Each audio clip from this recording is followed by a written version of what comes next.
क्या आपने कभी ऐसा महसूस किया है कि आप अकेले नहीं हैं? कभी कभी वो जो दिखाई नहीं देता वो सबसे ज्यादा खतरनाक होता है। आज हम आपको एक ऐसी कहानी सुनाने वाले हैं जहां हर पल आपको लगेगा कि कोई आपकी हर हरकत पर नजर रख रहा है। तो लाइट बंद कर लीजिए और ध्यान से सुनिए, क्योंकि आज की कहानी आपको सोने नहीं देगी। नमस्कार दोस्तों, स्टोरी नाइट के एक नए एपिसोड में आपका फिर से स्वागत है। आज की कहानी का नाम है कर्ण पिशाचनी। कहानी बहुत ही डरावनी होने वाली है, तो चलिए बिना किसी वक्त गवाएं आज की कहानी शुरू करते हैं। क्योंकि मेरी तरह आप भी हिंदी भाषी राज्य में रहते हो, तो कहानी में जिस जगह का उल्लेख किया गया है वह आपको पता नहीं होगा। जगह का नाम बोलपुर है, जो बंगाल के बीरभूम जिले में उपस्थित है। यह जगह ठाकुर रविंद्रनाथ टैगोर के शांति निकेतन विश्वविद्यालय और 51 शक्तिपीठों में से एक देवी कंकालेश्वरी कंकालीतला देवी के लिए प्रसिद्ध है, जो कोपाई नदी के किनारे कंकालीतला नामक गांव में उपस्थित है। यह मंदिर तांत्रिक व कापालिकों का बहुत प्रिय स्थान है, क्योंकि यहाँ देवी काली की मूर्ति जागृत बताई जाती है। यह कहानी इस वक्त की नहीं है, यह लगभग 1950 से 60 दशक की कहानी है, जब लोग दिन की हवा, छाया और रात को अनजाने भूत प्रेत के डर से सहमे रहते थे। जब सभी बीमारी व हानि को अशुभ शक्ति से जोड़ा जाता था, यह उस वक्त की कहानी है। यह भाद्रपद महीना है। विजयकांत नाम का एक आदमी पिछले 1 घंटे से चलता ही जा रहा है। बर्धमान से दोपहर में जब वह रेलगाड़ी में बैठा, उस वक्त सूर्य पश्चिम की तरफ रवाना हो रहा था। रेलगाड़ी जब बोलपुर स्टेशन में पहुंचा, तब सूर्यदेव अपनी लालिमा को आसमान में बिखेर कर खुद गायब हो गए थे। स्टेशन से बाहर निकलकर विजयकांत ने सबसे पहले कुछ खा लेना सही समझा। आज दोपहर में खाने के लिए ज्यादा कुछ नहीं मिला और रात को मिलेगा ऐसी आशा भी नहीं है, क्योंकि सही पते तक पहुंचने में कितना समय लगेगा उसे अब भी नहीं पता। यहां आने का कार्यक्रम सुबह था, लेकिन एक जरूरी काम में उलझकर आने में देरी हो गई। स्टेशन के बाहर 2-3 खाने का दुकान दिखाई दिया। बहुत सोचकर वह एक झोपड़ी जैसे दिखने वाले दुकान के अंदर गया। आसपास के सभी दुकान ऐसे ही हैं, लेकिन उनमें यही एक दुकान नया और साफ सुथरा दिखाई दिया। पूड़ी और आलू की सब्जी से उसने अपना आहार समाप्त किया। इसके बाद चलना शुरू कर दिया। वैसे भी चलने के अलावा कोई दूसरा उपाय नहीं है। उसका गंतव्य कंकालीतला के पास ही एक ब्राह्मण घर तक है। अगर दिन होता तो कुछ बैलगाड़ी दिखाई देते, लेकिन शाम के वक्त 2-4 घर लौटते लोगों के अलावा रास्ता लगभग सुनसान है। लगभग 10 किलोमीटर तक पैदल जाना है, इसलिए देरी करने से कोई लाभ नहीं। देवी तारा को शरण करने उसने चलना शुरू कर दिया। चारों तरफ हरियाली ही हरियाली देखकर पहले अच्छा ही लग रहा था। कुछ दूरी के फासले पर छोटे छोटे घर हैं, उसमें ज्यादातर झोपड़ी ही है। देखते ही देखते दिन की रोशनी एक समय बंद हो गई। वह आदमी बस्तियों को बहुत देर पहले ही पीछे छोड़ आया है। इस समय शाम के वक्त भी वातावरण कुछ ज्यादा ही उमस से भरा है। विजयकांत बीच बीच में ही अपने पॉकेट से रुमाल को निकालकर गले के पसीने को पोंछ रहा है। बहुत देर पहले ही शाम बीत चुकी है, इसीलिए वह कहां तक पहुंच गया है उसे समझ में नहीं आ रहा। साथ में घड़ी भी नहीं है। इस जगह पर वह पहली बार आ रहा है, इसलिए रास्ता भी पहचानने में दिक्कत हो रही है। कुछ देर पहले तक रास्ते में जो भी मिलता उससे सही दिशा मालूम हो जाती, लेकिन अंतिम आदमी को उसने लगभग आधे घंटे पहले देखा था। वह आदमी रास्ते के पास वाले तालाब से नहाकर घर लौट रहा था। विजयकांत ने जब उससे अपने गंतव्य के बारे में पूछा था, तो उसने बताया कि देवी मंदिर के पास पहुंचने में अभी लगभग आधा घंटा और लगेगा। यह रास्ता कुछ दूर तक सीधा जाने के बाद दाहिनी तरफ मुड़ गया है। उसी तरफ सीधा चलने पर मंदिर के पास पहुंचा जा सकता है। वहां से आगे का रास्ता उसे किसी से पूछना होगा। विजयकांत द्वारा उस आदमी से रास्ता पूछकर आगे बढ़ते ही आदमी ने पीछे से प्रश्न किया, बाबूजी, आप क्या शहर से आए हो? विजयकांत द्वारा हां बोलते ही वह फिर बोला, थोड़ा जल्दी से पैर चलाकर आगे बढ़िए, क्योंकि आज रास्ता बहुत ही सुनसान है। क्यों? आज अमावस है, आज क्या कोई निकलता है? जाइए, थोड़ा जल्दी जाइए, और वैसे भी देवी माता के पास जा रहे हैं। डर कैसा? डर क्यों लगेगा? विजयकांत ने आश्चर्य होकर बोला, नहीं कुछ नहीं, आज अमावस है, इसीलिए आसपास थोड़ा ज्यादा अंधेरा है, इसलिए सावधान कर रहा था। अमावस्या? आज भाद्रपद महीने का अमावस्या है। हाँ बाबूजी, भाद्रपद महीने की अमावस्या, मतलब आज तो कुशग्रहणी अमावस्या है। यह तो बहुत ही भयानक होता है। विजयकांत ने मन ही मन सोचा कि निकलने से पहले उसने इस पर ध्यान ही नहीं दिया। बहुत बड़ी गलती हो गई है, लेकिन अब जल्द से जल्द उसे अपने गंतव्य तक पहुंचना होगा। विजयकांत ने सामने की तरफ देखा कि चारों तरफ गहरा काला अंधेरा है। 2 कदम दूर भी ठीक से कुछ दिखाई नहीं दे रहा। वह सोचने लगा कि अब तक चल रहा था, लेकिन इतना अंधेरा है, इस पर ध्यान ही नहीं गया। कुछ देर रुककर विजयकांत ने सामने ध्यान से देखा और फिर चलना शुरू कर दिया। चलते वक्त उसे ऐसा महसूस होता रहा कि एक घना काला अंधेरा किसी पत्थर की तरह उसके रास्ते को रोक रहा है। किसी भी वक्त उसके शरीर से धक्का लगकर उसे शायद चोट पहुंचाएगा। डर ने उसे अपने आगोश में भरना शुरू कर दिया था। उसने किसी अंधे की तरह अपने दोनों हाथों को सामने की तरफ फैला दिया, जिससे हाथ पहले ही किसी अवयव को स्पर्श कर सके। विजयकांत ने अनुभव किया कि स्वस्थ आंख रहते हुए भी वह मानो अंधा है। कान ठीक रहने के बावजूद वह मानो बहरा है। अगर बहरा नहीं हुआ है तो वह क्यों कोई आवाज नहीं सुन पा रहा, या उसके चारों तरफ के सभी प्राणी जगत एक क्षण में ही गायब हो गए हैं। सभी पेड़ मानो किसी आशंकावश जम से गए हैं, वरना थोड़ा सा भी हवा चारों तरफ क्यों नहीं है। उसे कुछ भी दिखाई और सुनाई नहीं दे रहा, वह केवल चलता ही जा रहा है। अचानक विजयकांत को सुनाई दिया कोई लगातार कुछ गुनगुना रहा है, लेकिन यह गाना नहीं, मंत्र पाठ है। वह किस मंत्र का पाठ कर रहा है? विजयकांत ने ऐसे मंत्र पहले कभी नहीं सुना। वह मंत्र के आवाज की दिशा की ओर चलता है, नहीं शायद वह मंत्र ही उसे खींच कर ले जा रही है। इसी तरह अंधेरे में चलते हुए विजयकांत ने दूर एक रोशनी की छटा देखी। किसी ने शायद आग जलाया है। विजयकांत को थोड़ा बल मिला, क्योंकि जब आग है तो वहां मनुष्य अवश्य होंगे। कुछ देर बाद विजयकांत ने देखा कि वह एक सुनसान जगह पर खड़ा है, जहां चारों तरफ बड़े बड़े पेड़ हैं। वहां से कुछ ही दूरी पर गहरे अंधेरे में एक विशाल शरीर वाला साधु पद्मासन में बैठा है। उस साधु के सामने एक जलता हुआ यज्ञ कुंड है। इसी आग को ही शायद विजयकांत ने दूर से देखा था। साधु के दाहिने तरफ एक कम उम्र वाली लड़की का संपूर्ण नग्न शव रखा हुआ है। उस लड़की की बाल जमीन पर चारों तरफ फैला हुआ है। लड़की के आंखों पर सुंदर सा पलक बिछा हुआ है, मानो कोई देवी सो रही है। साधु का शरीर देखने में बलशाली है। उनके कंधे तक बड़े बड़े बाल, पहनावे में लाल धोती, माथे पर बड़ा सा लाल टीका, तथा वो लगातार मंत्र पाठ कर रहे थे। तथा बीच बीच में यह कंकाल खोपड़ी से आग में घी तथा साथ में बेलपत्र का अर्घ भी दे रहे थे। इस सुनसान वातावरण में मंत्र पाठ और बेलपत्ते के जलने की चिटपुट आवाज ने परिवेश को भयावह बना दिया है। विजयकांत और खड़ा नहीं रह पा रहा। एक तो पहले से ही चलने के कारण थकान लगी है, और इस दृश्य ने मानो उसे अपने वश में कर लिया है। साधु के पीछे ही एक बूढ़ा आदमी नीम के पेड़ के नीचे आकर बैठ गया। चारों तरफ हवा में घी का सुगंध है। जितना समय बीत रहा था, मंत्र पाठ उतना ही तीक्ष्ण होता जा रहा है। बीच बीच में साधु कुछ घी लड़की के शव के ऊपर भी डाल रहा है। विजयकांत ने अचानक अनुभव किया कि पूरा वातावरण और भी भारी हो गया है। हवा में घी का सुगंध खत्म होकर एक सड़ा हुआ गंध फैल रहा है। कुछ होगा या फिर कुछ होने वाला है। विजयकांत डरते हुए साधु के क्रियाकलापों को देखता रहा। विजयकांत ने एक बार सोचा कि यहां से भाग जाया जाए, लेकिन उसका पैर मानो मिट्टी में धंस गया है। उसका पूरा शरीर भारी हो गया है और आंख धीरे धीरे बंद हो रही है। उसने अपने मन को यह कहकर सांत्वना दिया कि चलो, यहां पर कोई आदमी तो है। शायद वह कोई तांत्रिक व कापालिक है या शव साधना कर रहा है, लेकिन साधु भी तो एक मनुष्य ही है। थक जाने के कारण विजयकांत के दोनों आंख बंद हो रहे थे। शायद वह बैठे बैठे कुछ देर सो भी गया था। अचानक लाश के सड़ने जैसी गंध नाक में जाते ही वह जाग गया। उसकी नजर साधु की तरफ गई और नजारा देख शरीर कांप गया। साधु के शरीर में धीरे धीरे बदलाव हो रहा था। साधु का सफेद शरीर धीरे धीरे काले रंग में परिवर्तित हो रहा था।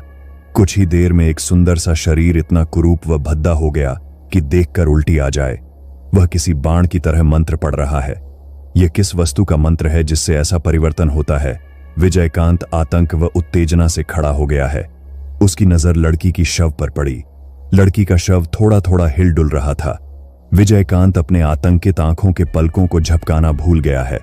इसी वक्त अचानक चारों तरफ आंधी जैसे हवा चलने लगी, लेकिन विजयकांत ने ऊपर देखा तो पेड़ पौधे एकदम शांत हैं। तो फिर यह आंधी और हवा क्या है? क्या यह कोई माया रूपी आंधी है जिससे पेड़ का एक भी पत्ता नहीं हिल रहा?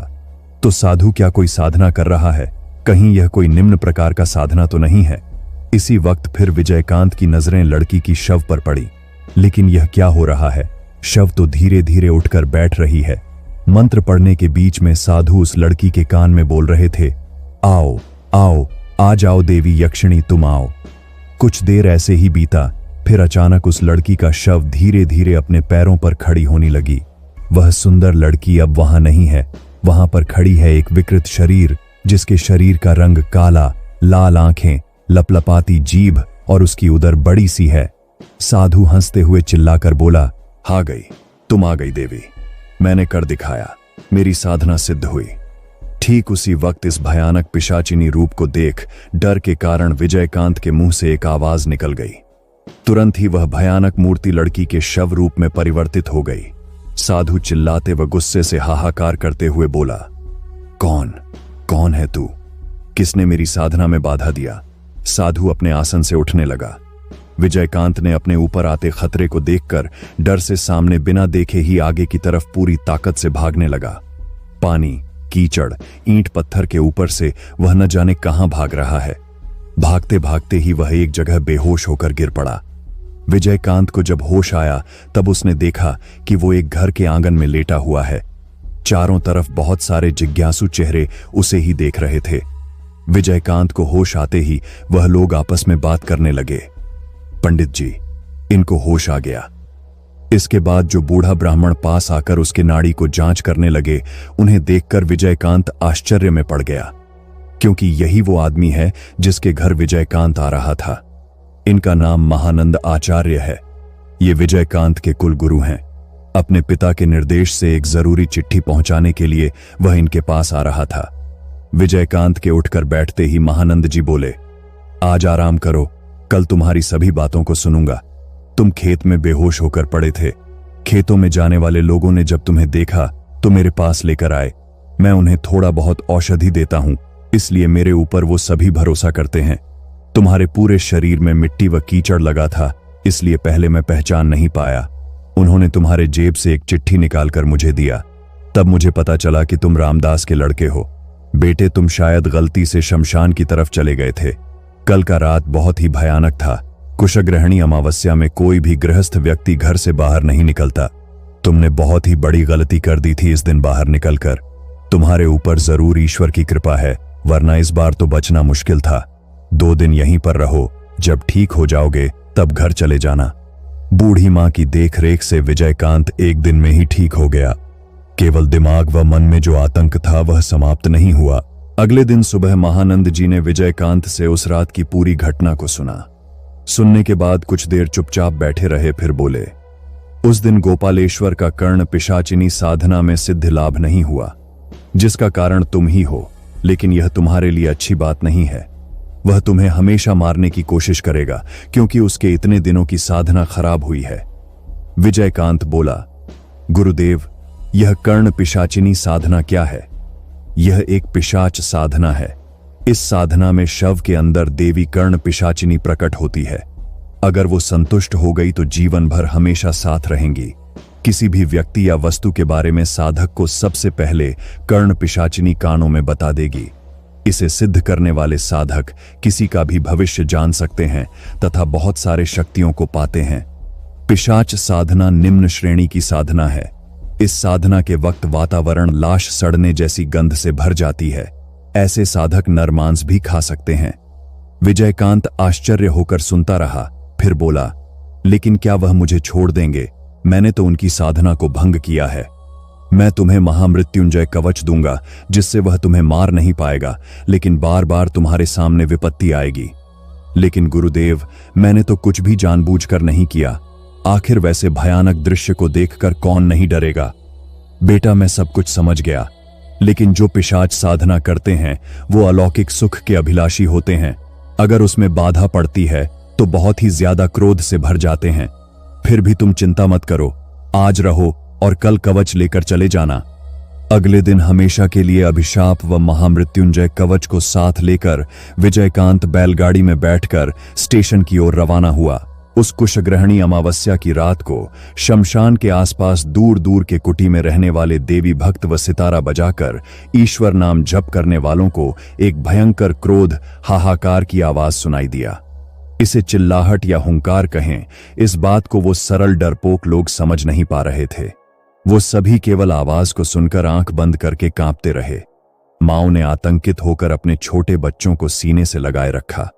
हुंकार की आवाज ऐसी थी मानो बाघ से उसका शिकार किसी ने छीन लिया है, अथवा जैसे किसी के आंखों में गर्म लोहे की तीली डाल दिया गया है।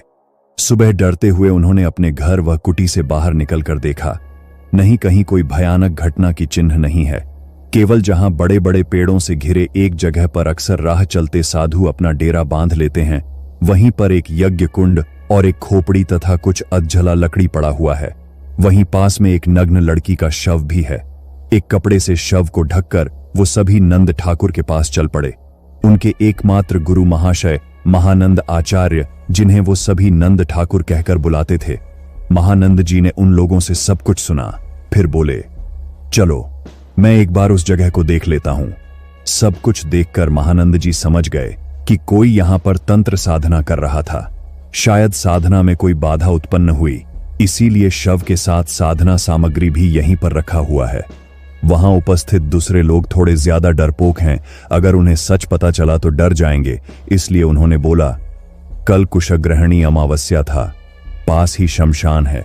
इस रात को बहुत सारे अशुभ शक्ति जमीन पर आते हैं, अलौकिक घटनाएं घटती हैं, लेकिन तुम सभी को डरने की कोई जरूरत नहीं।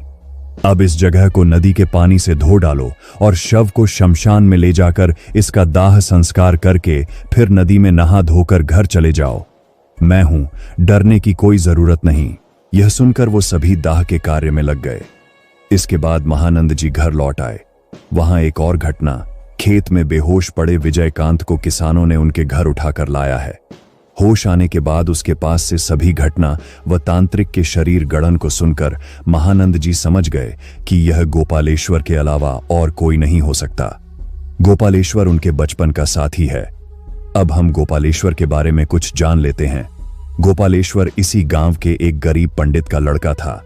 उसके पिता का नाम राम राम मुखर्जी इस टोली में यहाँ के पुजारी थे। योग मार्गदर्शन का अभ्यास करते तथा वास्तु शास्त्र, ग्रह नक्षत्र व कुंडली भी देखते थे।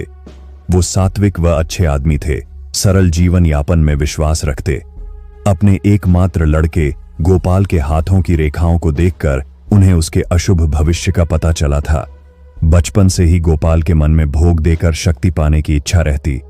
जब तक उसकी मां जिंदा थी तब तक उसे सभी गलत रास्ते से दूर रखती थी। लेकिन गोपाल की मां का बुखार से जब देहांत हुआ तब गोपाल केवल 17 साल का था। कुछ दिनों बाद ही वह गांव के बाहर वाले शमशान में कुछ साधुओं से जाकर मिला और दिन भर उन साधुओं के साथ समय बिताने लगा। तंत्र विद्या सीखने के लिए उन साधुओं की सेवा करता। इसके बदले उसे गांजा और भांग का प्रसाद भी मिलता तथा कुछ छोटे मोटे जादू भी सीख लेता। राम राम के कई बार समझाने पर भी उसके दिमाग से यह बुखार नहीं उतरा। इसके कुछ दिनों बाद गांव में कुछ घटनाएं होने लगीं। गांव में अक्सर ही छोटे पशुओं का मरा हुआ शरीर मिलने लगा। अमानवीय तरीके से उनकी हत्या की जाती थी। कोई उनके पिछले दोनों पैरों को दो तरफ खींचकर चमड़े व मांस को फाड़ डालता, जिसके कारण पेट के अंग जमीन पर पड़े रहते। गांव के एक कसाई ने ठीक से देखकर बताया कि प्रतिदिन सभी मरे हुए जानवर में कोई न कोई अंग गायब रहता है। ऐसे पशुओं की हत्या कौन कर रहा है यह किसी को पता नहीं चला। गांव के लोग शाम होने से पहले ही अपने मुर्गी, बत्तख, बकरी, यहां तक कि कुत्ते बिल्लियों को भी छोटे छोटे बाड़े के अंदर बंद रखना शुरू कर दिया। कुछ दिन बाद सब कुछ बंद हो गया। अब लोगों को लगा वो इससे छुटकारा पा चुके हैं। ऐसे ही एक दिन किसी की गाय घास चरने गई लेकिन लौट कर नहीं आई। बहुत ही खोजबीन के बाद वह कोपाई नदी के किनारे मिली। तब तक उस गाय के आंखों से निकलने वाली आंसू सूख चुकी थी। बीच बीच में वह किसी दर्द से कांप रही थी। उसके मुंह पर ताजा खून लगा हुआ था। सभी आश्चर्य होकर सोच रहे थे कि गाय के मुंह पर खून क्यों लगा है। तभी उस गाय के मालिक ने देखा कि गाय का जीभ किसी ने काट लिया है। ऐसे विभत्स दृश्य को देखकर सभी दौड़ते हुए राम राम पंडित के पास पहुंचे। लेकिन वो तो पंडित हैं, कोई पुरोहित व गुरु नहीं, इसीलिए उनकी ज्यादा मदद नहीं कर सके। पूरे गांव में इस घटना के बाद आतंक ऐसे फैल गया कि लोग रास्ते पर अकेले चलने से भी डरने लगे।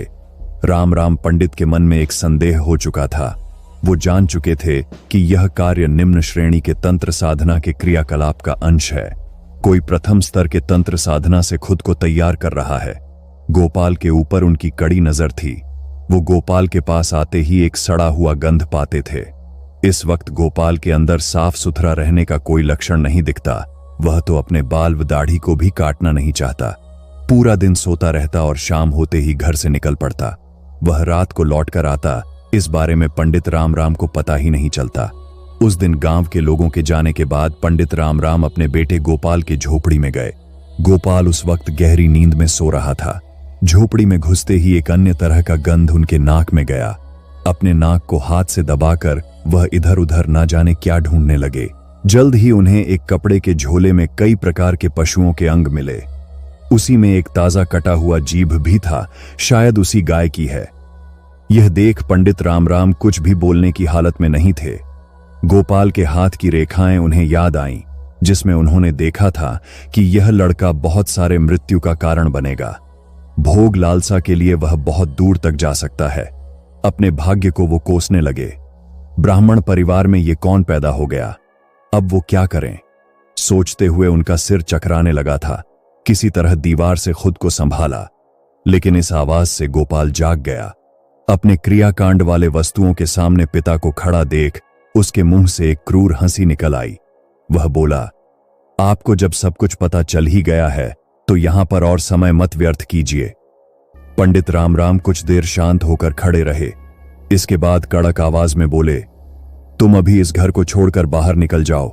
तुम्हें मैं अपने घर से बेदखल करता हूं। कभी भी इस घर की तरफ मुड़कर भी मत देखना। इतना बोलकर पंडित राम राम झोपड़ी से निकलकर गमछा लेकर कोपाई नदी में नहाने चले गए। बहुत देर तक नदी में नहाने के बाद जब वो घर लौटे, उस वक्त गोपाल जहां रहता था वह झोपड़ी खाली हो चुकी थी। अगले दिन पंडित राम राम ने पूरा घर धोकर शुद्ध पूजा समाप्त किया। उसके बाद गांव में होने वाले सभी उपद्रव समाप्त हो गए। गोपाल अपने भविष्य के पथ पर खो गया। घर से निकालें गोपाल की मृत्यु हुई, लेकिन गोपालेश्वर बचा रहा। सांप जैसे अपने पुराने केंचुल को छोड़कर नए में प्रवेश करता है, गोपालेश्वर ने भी अपने सात्विक ब्राह्मण परिचय को त्याग कर तंत्र साधना के मार्ग में प्रवेश किया। कहां गया, क्या कर रहा है, इस बारे में कभी किसी ने जानना नहीं चाहा। गोपालेश्वर की बात बाद में करते हैं। पहले एक और कहानी को पढ़ लेते हैं। वर्धमान का सोनपुर गांव। पिछले कुछ दिनों से यहां पर एक रहस्य की उत्पत्ति हुई है। यह माघ महीना है। जमींदार हरिश्चंद्र की एकमात्र लड़की दीपिका दोपहर का भोजन समाप्त कर नौकरानी की लड़की माला को साथ लेकर छत पर धूप सेंकने गई थी। सोनपुर एक समृद्ध व धनी गांव है। जमींदार के पास पैसों का भंडार है। उनका बड़ा सा एक घर, जिसके ऊपर बड़ा सा छत है। पश्चिम दिशा वाली छत पर बैठकर 13 साल की दीपिका अपने लंबे बालों को सुखाने में व्यस्त थी। माला उसके पास ही बैठकर सूखे कपड़ों को समेट रही थी। अचानक दीपिका ने देखा पश्चिम की तरफ से एक नारियल का बड़ा पत्ता उड़ता हुआ आ रहा है। तेज हवा भी नहीं चल रही, लेकिन यह पत्ता कैसे उड़ रहा है? सोचते सोचते ही वह पत्ता दीपिका के हाथों के पास आकर रुक गया। डर से चिल्लाते ही वह पत्ता दीपिका के हाथ को छूकर फिर आगे उड़ गया। यह देख पास बैठी माला भी डर से रोने लगी। रोने की आवाज सुनकर घर के लोग जब ऊपर आए तो देखा दीपिका कांप रही है और माला उसे पकड़कर तेजी से चिल्लाकर रो रही थी। बेहोश दीपिका को गोद में उठाकर कमरे में सुलाने के कुछ देर बाद ही उसके अंदर तेज बुखार व कुछ परिवर्तन शुरू हो गया। इधर जमींदार घर से दूर माधव के आंगन में एक और घटना घटी। माधव का छोटा लड़का आंगन में बकरी के साथ खेल रहा था। न जाने कहां से एक नारियल का पत्ता आंगन में आकर गिरा। कुछ ही देर में वह बकरी छटपटाते हुए लड़के के गोद में ही मर गई। छोटा लड़का वह दृश्य देखकर ही बेहोश हो गया। माधव जमींदार घर का खास नौकर है। वह उस वक्त गायों को चारा डाल रहा था। यह खबर सुनकर बड़ी मां को बताकर वह जल्दी से अपने घर की तरफ भागा। जमींदार हरिश्चंद्र उस समय घर में नहीं थे। वो किसी काम की वजह से पास वाले गांव में गए थे। घर लौटकर सभी समाचार सुनते ही पहले अपनी लड़की को देखने पहुंचे। शाम का वक्त था। बड़े से कमरे में एक ऊंचे पलंग पर उनकी एकमात्र लड़की दीपिका सो रही थी। कमरे के कोने में रखे टेबल के ऊपर एक लाल टेन जल रहा है। इतने बड़े कमरे में रोशनी के मुकाबले अंधेरा ही ज्यादा है। उस हल्के अंधेरे में उन्होंने देखा कि कई प्रकार की परछाई दीवारों व छत पर चल रहे हैं, नाच रहे हैं। यह देख जमींदार साहब का कलेजा कांप गया। आखिर यह किस अशुभ घटना का संकेत है? दीपिका अभी सो रही है, दवाई के कारण उसका बुखार भी कम हो गया है। जमींदार हरिश्चंद्र सोचते हुए बाहर आकर बैठ गए। कुछ समय बाद माधव को बुलाकर उसके लड़के का हालचाल पूछा। वैद्य जी ने दीपिका को जांचकर फिर हरिश्चंद्र से बात करने आए। हरिश्चंद्र बोले, वैद्य जी, आपको पता चला कि क्या बात है? नहीं, मुझे कुछ समझ नहीं आ रहा। वैसे इस ठंडी में एक बड़ा नारियल का पत्ता कैसे उड़ सकता है? दीपिका, आप कैसी है? बुखार तो अब नहीं है, लेकिन वह काफी डरी हुई है। और माधव का लड़का, उसका हालत भी एक जैसा ही है। शरीर ठीक है, लेकिन डर इतनी जल्द मन से नहीं जाता। वैद्य जी घर लौट गए। दीपिका प्रतिदिन रात को अपनी दादी शारदा देवी के पास सोती है। उस दिन भी उनके पास ही सो रही थी। अचानक रात को शारदा देवी की आंख एक खटखट की आवाज सुनकर खुल गई। आंख खोलकर देखा तो दीपिका लड़खड़ाते हुए दरवाजा खोलकर बाहर जा रही है। उसकी साड़ी का आंचल फर्श पर गिरा हुआ था। उसके बड़े बड़े बाल चेहरे के सामने थे तथा दोनों हाथ कंधे के पास नीचे लटक रहे थे। शारदा देवी डरते हुए बोली, बिटिया रानी, कहां जा रही हो? मानो दीपिका को कुछ भी सुनाई नहीं दिया। शारदा देवी जल्दी बिस्तर से उठकर दौड़ते हुए दीपिका के पास गई। उसके हाथ को पकड़कर खींचते ही दीपिका ने मुड़कर देखा। उफ, कितनी भयानक नजर है। शारदा देवी डरते हुए उसके हाथ को छोड़कर पीछे हट गई। 13 साल की लड़की के आंखों में मानो किसी 40 साल के आदमी का भयानक दृष्टि है। लाल मणि जैसी आंखें, लेकिन दीपिका की आंखों की पुतली का रंग काला है, यह शारदा देवी जानती हैं। दीपिका घर से निकलकर आंगन के पास वाले गौशाला में चली गई। चारों तरफ वातावरण में एक सनसनाहट की आवाज सुनाई देने लगी। शारदा देवी चिंता व डर के आतंक से वहीं बेहोश हो गई। सुबह जब माधव काम करने आया तो देखा कि बड़ी मां बाहर बेहोश पड़ी हुई हैं। उसने सभी को बुलाना शुरू कर दिया। आवाज को सुन सभी जल्दी से भाग कर आए। उन्होंने सोचा शायद बाहर जाते वक्त बड़ी मां गिरकर बेहोश हो गई। शारदा देवी को कमरे में ले जाकर चेहरे पर पानी की छींटे मारते ही उन्होंने अपनी आंखें खोली। आंख खुलते ही उन्होंने पूछा, बिटिया रानी कहां पर है? हरिश्चंद्र बोले, वह तो आपके पास ही सो रही है। मां, आपको क्या हुआ था? शारदा देवी ने इसका उत्तर नहीं दिया। मुड़कर देखा तो दीपिका पास ही सो रही थी। इसके बाद उन्होंने कहा, रात को थोड़ा बाहर जाने के लिए उठी थी, तभी चक्कर आने के कारण मैं वहीं पर गिर पड़ी। तुम सभी जाओ, मैं थोड़ा आराम करूंगी। सभी के जाने के बाद शारदा देवी सोच रही थी कि क्या उन्होंने रात को सपना देखा था? वह बाहर क्यों गई थी? रात का दृश्य याद आते ही उनका शरीर एक बार फिर डर से कांप गया। इधर गौशाला से नौकर के आवाज को सुनकर सभी उस तरफ गए। वहां पर जाकर उन्होंने देखा कि पिछले सप्ताह जो भूरी गाय का बछड़ा जन्मा था वह जमीन पर मरा पड़ा हुआ है। किसी ने बछड़े के पेट को फाड़कर अंतड़ियों को बाहर खींचकर निकाला है। ऐसी असंभव घटना इस गांव में पहले कभी नहीं हुई। खबर फैलने में ज्यादा समय नहीं लगा। गांव के कई लोग इसे देखने के लिए आते और दृश्य देख डर से अपनी नजरें घुमा लेते। जमींदार हरिश्चंद्र ने यह सब देखकर चिंतामग्न में खो गए। 2 दिन पहले जमींदारी का काम समाप्त करके जब वो लौट रहे थे, उस वक्त नदी के किनारे वाले शमशान में उन्होंने एक तांत्रिक जैसे आदमी को देखा था। कब आए, कहां से आए, एक बार परिचय लेना होगा। इसी बीच दीपिका नींद से जागी। आज शरीर स्वस्थ लग रहा है। उठकर मुंह हाथ धोते वक्त उसे ऐसा लगा कि होंठ के पास कुछ लगा है। हाथ से होंठ पोंछते ही वह लाल सूखा चीज उसके हाथ में लग गया। यह मानो सूखा हुआ खून है।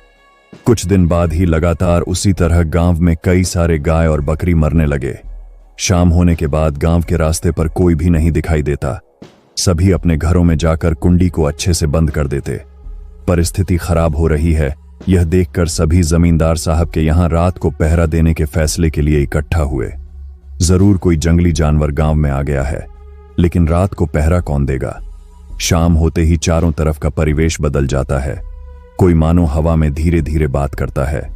सभी पालतू पशु आधी रात को अशांत हो जाते। रात को दीपिका के साथ शारदा देवी सोती थी, लेकिन उस रात के बाद माला भी उसी कमरे के फर्श पर सोने लगी। प्रतिदिन रात को शारदा देवी जागने की कोशिश करती, लेकिन रात के 12 बजते ही किसी अनजाने प्रभाव से उन्हें गहरी नींद आ जाती। अगले दिन सुबह उठकर देखती तो दीपिका पास ही शांत होकर सोते हुए मिलती। उन्हें सचमुच का डर लगा जब उन्होंने लगातार 2 दिन सुबह दीपिका के होठों के पास लाल सूखे खून जैसा कुछ लगा हुआ देखा। इधर दिन पर दिन पशुओं के हत्या की खबर भी शारदा देवी के कानों तक पहुंच रही थी। शारदा देवी जान गई कि गुरुदेव के शरण के अलावा अब दूसरा कोई उपाय नहीं है। जमींदार हरिश्चंद्र ने अपनी मां के आदेश से गुरुदेव को लाने के लिए आदमी भेजा। इसी बीच और एक घटना घटी। गुरुदेव आने से पहली वाली रात को माधव बिना डरे अपने घर के बाहर निकला था। उसने देखा कि एक परछाई पास वाले घर के बकरी के बाड़े से निकल रहा है। वह अपनी जान की परवाह किए बिना उस परछाई के पीछे पीछे गया। एक समय वह परछाई जमींदार के बड़े घर के अंदर चला गया। माधव इसके बाद अपने घर लौट गया। अगले दिन माधव से यह सब सुनकर शारदा देवी और भी चिंतित हो गईं। गुरुदेव के आने के बाद शारदा देवी दीपिका को लेकर उनके पास गई। गुरुदेव दीपिका को तीक्ष्ण नजरों से देखने लगे। शारदा देवी ने देखा कि शांत दीपिका की आंखें फिर से उसी रात की तरह लाल हो रही हैं। हालांकि फिर से सब कुछ सामान्य हो गया। दीपिका को ले जाने के लिए कहकर शारदा देवी ने गुरुदेव से सब कुछ खुलकर बताया। गुरुदेव ने सब कुछ सुना और फिर सुनकर बोले, कल एक यज्ञ करूंगा। उस वक्त दीपिका बेटी को कमरे के अंदर ही बंद रखना। ध्यान रखना कि कुछ भी हो जाए पर वह कमरे से निकल ना पाए। गुरुदेव अभी नए हैं, उम्र यही कोई 34 या 35 होगा। उनका नाम महानंद आचार्य है। वंशानुगत महानंद और उनके दादा परदादा इस जमींदार परिवार के कुलगुरु हैं। पहले हर बार अपने पिताजी दयानंद आचार्य के साथ आते थे, लेकिन पहली बार वो अकेले आए हैं। महानंद जी ने आते वक्त पास के शमशान में एक परिचित चेहरे को देखा था। इतने सालों बाद देखा था, लेकिन उन्हें उस आदमी को पहचानने में कोई भूल नहीं हुई। वह कोई और नहीं गोपाल है, जो अब गोपालेश्वर बन चुका है। अगले दिन शाम को यज्ञ हवन शुरू हुआ। दीपिका एक कमरे के अंदर बंद थी। गुरुदेव ने अपना और दीपिका की देह बंधन कर रखा है। शाम जितना बढ़ता गया, चारों तरफ हवा की गति भी उतनी ही बढ़ती गई। हवा की वजह से आसपास के पेड़ों की शाखाएं टूटने लगीं। इधर दीपिका भी कमरे के अंदर छटपटाने लगी। घर के चारों तरफ 3 दिया जलाया गया है। गुरुदेव अपने गंभीर आवाज में मंत्र को पढ़ते जा रहे थे। क्रमशः अंधेरा बढ़ता गया। सड़े मांस और मलमूत्र के दुर्गंध से पूरा वातावरण ऐसे दूषित हुआ कि सभी भागकर अपने घर के अंदर चले गए। केवल गुरुदेव, शारदा देवी और जमींदार हरिश्चंद्र वहीं बैठे रहे। इसी तरह रात्रि की प्रथम, द्वितीय तथा तृतीय पहर बीता। कमरे के अंदर दीपिका पागलों की तरह चीजों को तोड़ने लगी। रात्रि के चौथे पहर में चारों तरफ का दुर्गंध धीरे धीरे समाप्त होकर शुद्ध शीतल हवा बहने लगी। उधर दीपिका भी शांत होकर बेहोश हो गई। गुरुदेव ने यज्ञ कुंड में पानी डालकर यज्ञ को समाप्त किया। अगले दिन गुरुदेव वहां से जाने वाले थे। उसी वक्त गांव के कुछ लोगों ने आकर बताया कि कल शमशान में किसी ने पूरी रात तांडव मचाया था, लेकिन वो सभी डर की वजह से बाहर नहीं निकले। सभी ने आज सुबह जाकर देखा तो शमशान में चारों तरफ अधजली लकड़ी, सिंदूर, मांस, शराब की बोतल इत्यादि बिखरा पड़ा है तथा वहां से तांत्रिक बाबा गायब थे। शारदा देवी ने इसका कारण गुरुदेव से जानना चाहा। गुरुदेव महानंद आचार्य बोले, दीपिका को माध्यम बनाकर किसी ने निम्न स्तर की पिशाच साधना करना चाहा था।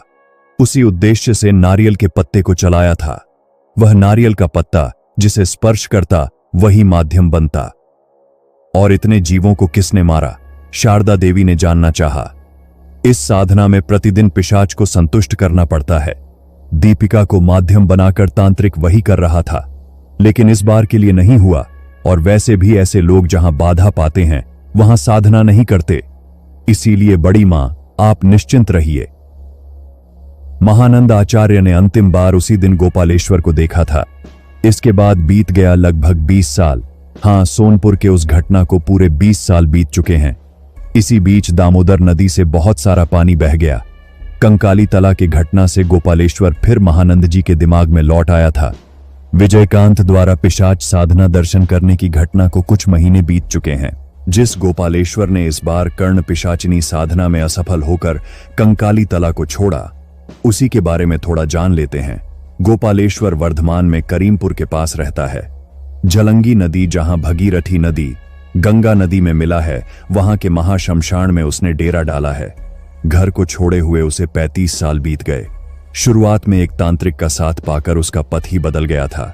उस तांत्रिक ने कर्ण पिशाचिनी साधना में सिद्ध लाभ किया था। उस तांत्रिक में कई रहस्यमय शक्ति और सही भविष्यवाणी करने की क्षमता थी। गोपाल यह देखकर बहुत ही अचंभित हुआ था। पंडित राम के घर में हमेशा ही सुख की कमी पर मेहनत ज्यादा था।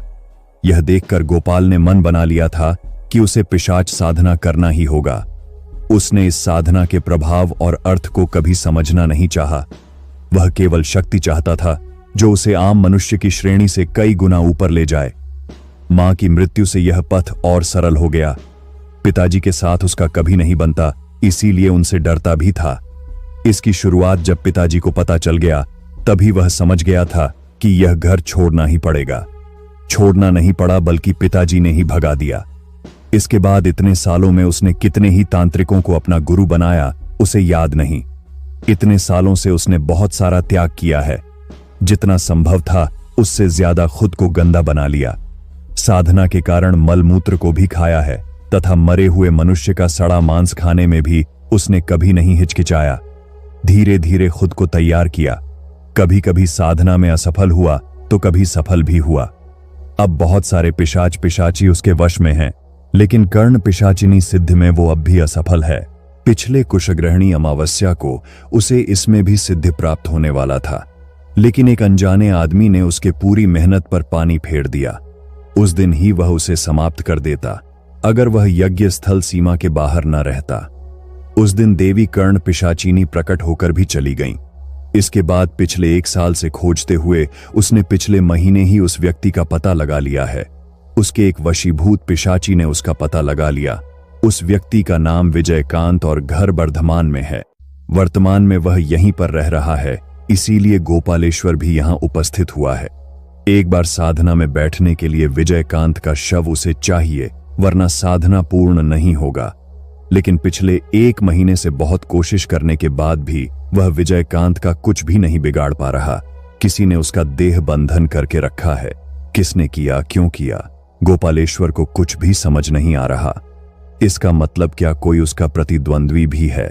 शायद उस प्रतिद्वंद्वी से उसे सावधान रहना होगा। इधर विजयकांत पिछले कुछ दिनों से परेशान है। जिस घर में वह रहता है वहां कुछ अजीब घटनाएं होने लगी हैं।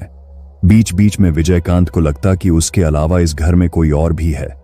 विजयकांत उन्हें देख नहीं पाता, लेकिन उनका अस्तित्व महसूस करता है। 1 महीने पहले भी यहां सब कुछ ठीक था, लेकिन अचानक ऐसा न जाने क्यों होने लगा। इन अंधेरे परछाइयों ने विजयकांत का जीना मुश्किल कर रखा है। चलते वक्त बाधा बनते, खाने में गंदी चीजें मिला देते, साफ सुथरे कमरे में कचड़ा फैला देते हैं। विजयकांत को कोई हानि नहीं पहुंचाते, लेकिन हमेशा परेशान करते रहते। परेशान होकर विजयकांत ने गुरुदेव महानंद जी को एक चिट्ठी लिखा। कंकाली तला से घर लौटने के बाद गुरुदेव से फिर वह नहीं मिला था। उसके 6 महीने बाद ही वह एक स्कूल शिक्षक की नौकरी लेकर वर्धमान से यहां करीमपुर चला आया। इसके बाद घर भी नहीं जाना हुआ। इच्छा यह है कि पूजा की छुट्टी में वह घर जाएगा, लेकिन इसी बीच यह सभी अद्भुत घटनाएं शुरू हो गईं। कुछ दिनों बाद उनके स्कूल सहकर्मी जयदीप ने सभी शिक्षकों को अपने घर काली पूजा के लिए आमंत्रित किया। वो विजयकांत से बोले, हर साल कुछ ग्रहणी अमावस्या को हमारे यहाँ बड़ी धूमधाम से काली पूजा होती है, इस बार तुम्हें भी आना होगा। यह भाद्रपद महीने वाली कुशग्रहणी अमावस्या है क्या? जयदीप और भी न जाने क्या क्या बोल रहे थे, लेकिन विजयकांत के कानों में कुछ भी नहीं जा रहा था। वो मन ही मन कंकाली तला के उस भयानक रात में लौट गए थे। 1 साल होने वाला है, लेकिन उस रात का आतंक अब भी उनके सीने में है। जयदीप जी, अमावस्या कब है? अभी 12 दिन बाकी है, इस शनिवार के अगले शनिवार। बिना कुछ बोले ही विजयकांत उठ खड़े हुए और चलते हुए मन ही मन सोचने लगे कि एक तो अमावस्या और वह भी शनिवार को। उस दिन वो कहीं भी नहीं जाएंगे, घर से बाहर ही नहीं निकलेंगे। गुरुदेव को चिट्ठी मिली या नहीं, क्योंकि अभी तक कोई उत्तर नहीं आया। देखते ही देखते 10 दिन बीत गए। विजयकांत इन दिनों चिंता से आधा हो गया है। उसे ऐसा लग रहा है कि कुछ बहुत ही भयानक व शुभ होने वाला है। उसे घर चले जाना चाहिए था, लेकिन अब देर हो गई है। गुरुदेव ने कहा था कि गोपालेश्वर तांत्रिक उसे जरूर हानि पहुंचाएगा। विजयकांत मन ही मन सोचता रहा कि उस बार बच गया था, लेकिन इस बार अगर कुछ हुआ तो उसे कौन बचाएगा। देखते ही देखते शनिवार आ गया। उधर शुक्रवार से ही गोपालेश्वर अपने काम में व्यस्त है। यज्ञ कुंड बनाया जा रहा है और इस बार वह पंचमुंडी के आसन पर साधना करना चाहता है। उपर्युक्त पेड़ के नीचे पंचमुंडी का आसन बनाया जा रहा है। इसमें लगने वाले 5 सिर शनिवार शाम तक जुगाड़ हो जाएंगे। नाग, बंदर, सियार, चंडाल और अकाल मृत्यु से मरे किसी मनुष्य का सिर, इन 5 कटे सिर की जरूरत होगी। आसन के नीचे उसे 5 कोणों में गाड़ देना होगा। उसके ऊपर आसन तैयार करके गोपालेश्वर साधना करने बैठेगा। शनिवार 24 घंटे में 4 बार चावल, मांस और शराब देकर पिशाच को भोग लगाना होगा, तभी वो संतुष्ट होंगे। सभी आवश्यक चीजों का इंतजाम हो गया है। शनिवार रात गोपालेश्वर को साधना करने बैठना है। शुक्रवार को विजयकांत स्कूल नहीं गया। वह घर का दरवाजा और खिड़कियों को बंद करके बैठे रहे। आज शनिवार है। चिंता की वजह से विजयकांत पूरी रात सो नहीं पाया। भोर होते ही कोई उसके दरवाजे को खटखटाने लगा। बहुत देर तक वह डर के कारण बिस्तर से नहीं उठा। वह बिस्तर पर तब तक बैठा रहा जब तक बाहर से गुरुदेव महानंद की आवाज नहीं सुनाई दिया। गुरुदेव की आवाज को सुनते ही वह दौड़ कर गया और दरवाजे को खोल दिया। फिर उनके चरणों में गिरकर रोता रहा। महानंद जी ने उसे शांत कराया। विजयकांत ने पिछले 1 महीने की घटनाएं गुरुदेव से बता दिया। सब कुछ सुनकर महानंद आचार्य बोले, आज उपवास रहो, क्योंकि तुम्हें बहुत सारे कार्य करने हैं। मैं भी उपवास रहूंगा। मुझे नल दिखाओ, पहले मैं नहा लेता हूं। तुम भी नहा लेना, तब तक मैं एक बार शमशान होकर आता हूं। लौटकर सब कुछ बताऊंगा, तब तक जप करना, क्योंकि मन को सख्त करना होगा। आज तुम्हें बहुत कुछ करना है। विजयकांत ने गुरुदेव के कहे अनुसार सभी कार्य किए। गुरुदेव के शमशान जाने के बाद वह नहा धोकर गुरुदेव के बताए मंत्र का जप करने लगा। महानंद जी लौटकर विजयकांत से बोलते रहे, मैंने चिट्ठी पाकर तुम्हारे ग्रह नक्षत्र की गणना किया था। जल्द ही कोई मुसीबत आने वाली है। इसमें प्राण हानि का योग भी है। इसीलिए समय न व्यर्थ करते हुए मैं यहां पर आने के लिए रवाना हो गया था। मुझे हमेशा संदेह था कि गोपालेश्वर इतनी आसानी से अपने साधना भंग करने वाले को नहीं छोड़ेगा, लेकिन इतनी जल्दी वह तुम्हें खोज लेगा यह मैंने नहीं सोचा था। लेकिन मुझे पहले ही सोचना चाहिए था कि इनके पास वशीभूत प्रेत पिशाच भी रहते हैं, जो तांत्रिक के कई कार्यों को करते हैं। शायद यही प्रेत तुम्हें परेशान कर रहे थे। तुम्हारा देह बंधन था, इसलिए कुछ नहीं कर पाए। लेकिन आज फिर गोपालेश्वर कर्ण पिशाचिनी साधना में बैठेगा। मैं उसके सामग्री व साधना स्थल को देखकर आ रहा हूं। इस साधना का प्रभाव तुम्हारे ऊपर पड़ेगा। वह तुमको खींच कर ले जाने की कोशिश करेगा, लेकिन तुम उसे रोक नहीं पाओगे, क्योंकि आज वह पंचमुंडी के आसन पर बैठकर साधना करेगा। वहां पर बैठकर वह और भी शक्तिशाली हो जाएगा।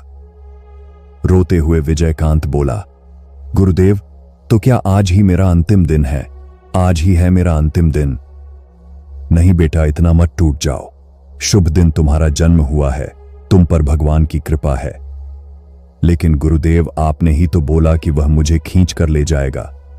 विजयकांत, मैंने तंत्र साधना नहीं किया है, लेकिन उस बारे में बहुत कुछ पढ़ा और जाना है। तंत्र साधना में हमेशा पिशाच और यक्षिणी को संतुष्ट रखना पड़ता है। अगर क्रिया में कुछ भूल हुई तो इसी भयानक पिशाच के हाथों उस तांत्रिक की मृत्यु होगी। हमें इस मौके का फायदा उठाना होगा, क्योंकि गोपालेश्वर अपने साधना को कभी अच्छे कार्यों में नहीं लगाएगा। हम उसे सफल नहीं होने देंगे। मैं हमेशा जिंदा नहीं रहूंगा। मेरे जाने के बाद तुम्हें कौन बचाएगा? कुछ तांत्रिक हमेशा बदला लेने के लिए जलते रहते हैं, लेकिन मैं किसी पिशाच साधक के साथ कैसे लड़ूंगा? उसकी क्रिया में कुछ ना कुछ ऐसा करना होगा कि उसकी साधना गलत हो जाए, और इसे तुम्हें ही करना होगा। तुम्हें हानि पहुंचाने की साधना करने से पहले ही तुम वहां पर जाओगे। बाकी सब कुछ मैं तुम्हें सिखा दूंगा। वहां से कुछ ही दूरी पर मैं रहूंगा। तुम्हें डरने की कोई जरूरत नहीं। धीरे धीरे शाम हुई। विजयकांत गुरुदेव के कहे अनुसार श्मशान में बने देवी काली मंदिर के पास जाकर बैठा। शमशान में थोड़े अंधेरे वाले स्थान पर गोपालेश्वर ने अपने साधना स्थल को सजाया है। गोपालेश्वर नदी में नहाने के लिए जाने वाला है। विजयकांत सब कुछ देख रहा है और कुछ ही दूरी पर महानंद जी भी सब पर ध्यान रख रहे हैं। गोपालेश्वर नहाने के लिए नदी की तरफ गया। आसन के पहरे के लिए उसने अपना चेला वहां बैठा कर रखा है। गोपालेश्वर नहाने के बाद यज्ञ कुंड के सामने आकर बैठ गया। उसने मंत्र पढ़ते हुए पूजा को आरंभ किया। चारों तरफ का परिवेश क्रमशः बदलता गया। साधना स्थल के आसपास तेज हवाएं बहने लगीं तथा चारों तरफ एक सड़ा गंध फैलने लगा। धीरे धीरे बिना आवाज किए विजयकांत वहां खड़ा हुआ जहां पर गोपालेश्वर का चेला पंचमुंडी आसन तैयार कर रहा है। चेला पांचों सिर को मिट्टी खोदकर वह सजा रहा था। विजयकांत वहीं पर बैठ गया। उसे देखकर चेले ने जल्दी से पांचों सिर को 5 कोने में गाड़ दिया। यह देख विजयकांत को उल्टी आ रही थी। पूरे दिन का उपवास शरीर, आतंकित मन तथा उसके ऊपर यह भयानक दृश्य और दुर्गंध उसे पागल करने लगे। विजयकांत को इच्छा हुआ कि यहां से भाग जाए, लेकिन इससे तो उसका कोई लाभ नहीं होगा। मन को सख्त करके विजयकांत वहीं पर बैठा रहा। इधर एक बार विजयकांत को देखकर गोपालेश्वर और भी उत्तेजित हो गया। उसने सोचा कि शायद उसके मंत्र ने काम करना शुरू कर दिया है। इसी वजह से गोपालेश्वर और भी तेजी से मंत्र पढ़ने लगा। यज्ञ समाप्त करके वह पंचमुंडी के आसन पर बैठेगा। बीच बीच में वह अपने गले में शराब डाल रहा है, क्योंकि इस साधना का एक सबसे महत्वपूर्ण उपकरण शराब है। पंचमुंडी आसन लगभग तैयार हो चुका था। विजयकांत ने देखा कि उसके पास सामने ही गोपालेश्वर के चेले ने बंदर का सिर मिट्टी में गाड़ा था। आसन का कार्य समाप्त करके वह चेला नदी की तरफ चला गया। यही तो सही मौका है। जो भी करना है अभी करना होगा। गोपालेश्वर उधर यज्ञ को घी पिलाने में मस्त था। आते वक्त लाए एक खुरपी को अपने जेब से निकाल विजयकांत ने जल्दी से बंदर के सिर को वहां से खोदकर बाहर निकाला, फिर उसे पीछे नदी की तरफ फेंक दिया। इस काम को करते वक्त विजयकांत का हाथ कांप रहा था। ऐसा लग रहा था कि वह बेहोश हो जाएगा, लेकिन फिर भी किसी तरह उस जगह को पहले जैसा मिट्टी से भर दिया। अब यहां से भागना होगा। विजयकांत चुपचाप वहां से उठकर काली मंदिर की तरफ चलता बना। वहां पर गुरुदेव हैं। यज्ञ समाप्त कर गोपालेश्वर अपने आसन से उठ खड़े हुए। अब उन्हें पंचमंडी के आसन पर बैठना है। आसन के पास ही देखा तो विजयकांत अपनी जगह पर नहीं था। फिर देखा कि वह तो काली मंदिर के चौखट पर बैठा है। बैठे रहने दो, सही वक्त आने पर वह अपने आप यहां चला आएगा। पंचमुंडी के आसन पर बैठकर गोपालेश्वर ने अपनी देह शुद्धि और बंधन किया। आसन पर बैठकर जप शुरू करते ही उन्हें कोई अदृश्य शक्ति वहां से हटने के लिए मजबूर करता रहा। गोपालेश्वर जितनी सख्ती से बैठने की कोशिश करने लगा, प्रतिरोध उतना ही ज्यादा बढ़ता गया।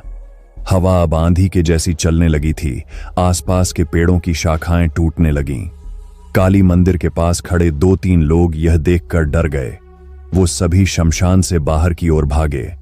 अचानक एक बिजली गिरने की आवाज आई और तुरंत ही गोपालेश्वर के चिल्लाने की आवाज आई।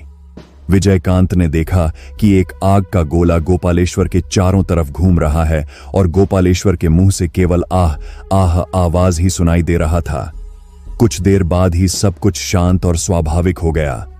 विजयकांत डर रहा था, लेकिन महानंद जी आसन की तरफ गए। वहां पर पहुंचकर देखा तो गोपालेश्वर अपनी अंतिम सांसें ले रहा था। महानंद जी बोले, गोपाल, मैं महानंद, मुझे पहचाना? बचपन में मैं जिसके साथ खेला था, क्या उसे भूल सकता हूं? क्या इस कार्य को तुमने अंजाम दिया? नहीं गोपाल, मैंने अपने हाथों से कुछ भी नहीं किया, लेकिन मैं अगर ऐसा ना करवाता तो तुम एक निर्दोष की जान ले लेते। अब तुम ही बताओ, ऐसा मैं कैसे होने देता? अंत में जो करना था तुम्हारे पिशाच ने ही कर दिया। गोपाल, तुम्हारे साधन कार्य में गलती हुई है। गोपालेश्वर धीरे धीरे बोला, पिताजी की बात ही सत्य हुई नंद। उन्होंने मुझसे एक बार कहा था कि मेरी अकाल मृत्यु होगी।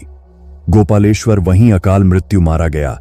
इसीलिए महानंद जी ने उसके शव को नदी में डाल दिया और फिर खुद नहाकर विजयकांत के घर पहुंचे। अगले दिन गुरुदेव अपने घर लौटेंगे, इसलिए विजयकांत ने पूछा, किसने मारा तांत्रिक को और क्यों? पंचमुंडी आसन गलत है, यह जाने बिना ही गोपालेश्वर साधना करने बैठा था, लेकिन कर्ण पिशाचिनी इतनी बड़ी गलती बिल्कुल भी माफ नहीं करेगी। कर्ण पिशाचिनी ने ही गोपालेश्वर को मारा। इसीलिए कर्ण पिशाचिनी साधना बहुत ही भयानक है। थोड़ी सी गलती भी जान से हाथ धोने के लिए बहुत है। जो भी हो, तुम्हारे ऊपर से मुसीबत कट गई। मैं अब तुम्हारे देह बंधन को खोल देता हूं। अब बिना किसी चिंता के अपना स्वाभाविक जीवन बिताओ। तो दोस्तों, ये थी आज की डरावनी कहानी। लेकिन क्या ये कहानी यहीं खत्म हो जाती है या इसके पीछे कोई और राज छिपा है? आपके विचार क्या हैं? कमेंट्स में जरूर बताएं। ऐसी और भी डरावनी और रहस्यमयी कहानी सुनने के लिए हमारे चैनल को सब्सक्राइब कर लीजिए। हम मिलते हैं आपसे एक नई कहानी के साथ। तब तक के लिए अपना ख्याल रखिए। अलविदा।